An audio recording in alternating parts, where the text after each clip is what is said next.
দই মরিচ চিকেন। এর জন্য ছোট্ট ছোট বোনলেস চিকেনটা নিয়েছি, পিস করে ধুয়ে নিয়েছি।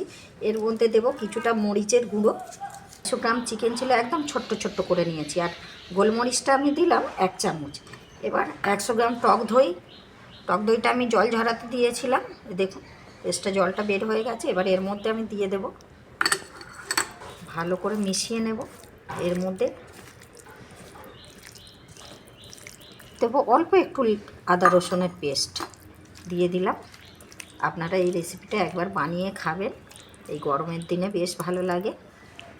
এবার এইটাকে আমি আধ ঘন্টা রেখে দেব। এবার কিছু মশলা আমি বেটে নেব। আছে আমার একটা বড় পেঁয়াজ, 6টা কাঁচা লঙ্কা, আর 4 গাঁট হচ্ছে আদা 4 টুকরো, আর 7-8 কোয়া হচ্ছে রসুন একসঙ্গে আমি বেটে নেব। আমার 250 গ্রাম চিকেন ছিল, একসঙ্গে বেটে মিশিয়ে দিয়েছি। এর মধ্যে আমি সাদা তেল দেবো, বেশি দেবো না, ওই 2 চামচের মতো দেবো। আমার বেশ গরম হয়ে গেছে। এর মধ্যে দেবো 2টো এলাচ, দেবো 2টো দারচিনি, একটা দারচিনি, দুটো লবঙ্গ আমি দিয়ে দিলাম। একটা মাস্ত করে দিয়ে বেটে রাখা মশলাটা আমি দিয়ে দেবো। স্বাদ অনুযায়ী লবণ, একটা মাস্ত করে দিয়ে মশলাটা ভালো করে কষাবো। কাঁচা লঙ্কার যেন কাঁচা গন্ধটা চলে যায়, আদা রসুন আছে, পেঁয়াজটা আছে, ভালো করে আমি কষিয়ে নিই।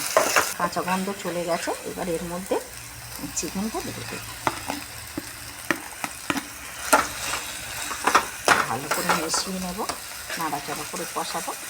আর একটু গোলমরিচের গুঁড়ো, আপনারা ঝালটা যে যেমন খাবেন বুঝে দেবেন, কেননা গোলমরিচের একটু ঝাল আছে, তারপর কাঁচা লঙ্কার ঝাল আছে। এতে তো কোনো শুকনো লঙ্কা বা গুঁড়ো লঙ্কা আমি ব্যবহার করছি না। এর মধ্যে দেবো 1/2 চামচ ধনিয়া গুঁড়ো দিয়ে দিলাম। এটা ঢেকে দেবো মিনিট 10-এর জন্য। তার ফাঁকে একবার খুলে আমি নাড়াচাড়া করে দেবো। এবার আমি ঢাকাটা খুলবো, মিনিট 10 বলেছিলাম। এর ফাঁকে আমি একবার নাড়িয়ে দিয়েছি, দেখানো হয়নি, আপনারা নাড়িয়ে দেবেন, তলায় বসে যাবে না। তাহলে আপনারা এই রেসিপিটা একবার বানিয়ে খাবেন গরমের দিনে। অল্প তেলে দই দেয়া, গোলমরিচ আছে, খেতে খুব ভালো হয়। এবার এর মধ্যে আমি অল্প জল দেবো, আপনারা চাইলে জলটা নাও ব্যবহার করতে পারেন, কেননা চিকেনটা এমনি ঢাকা চাপা ছিল, দই দেওয়া ছিল, ম্যারিনেট করা ছিল, অনেকটাই সেদ্ধ হয়ে গেছে। একটু ফোটালেই আমার রেডি। আপনারা যে যেমন গ্রেভি খাবেন সেই বুঝে জলটা দেবেন, বেশি দিলে একটু বেশি ফোটাতে হবে। আমার হয়ে এসছে। এবার এর মধ্যে আমি সামান্য অল্প একটু বাটার দিলাম, আপনারা বাটারটা নাও ব্যবহার করতে পারেন। এবার আমি নামিয়ে নেব। হয়ে গেছে আমার রেডি আজকের রেসিপি দই মরিচ চিকেন। আপনারা এইভাবে বানাবেন, গরমের দিনে খুব ভালো লাগে।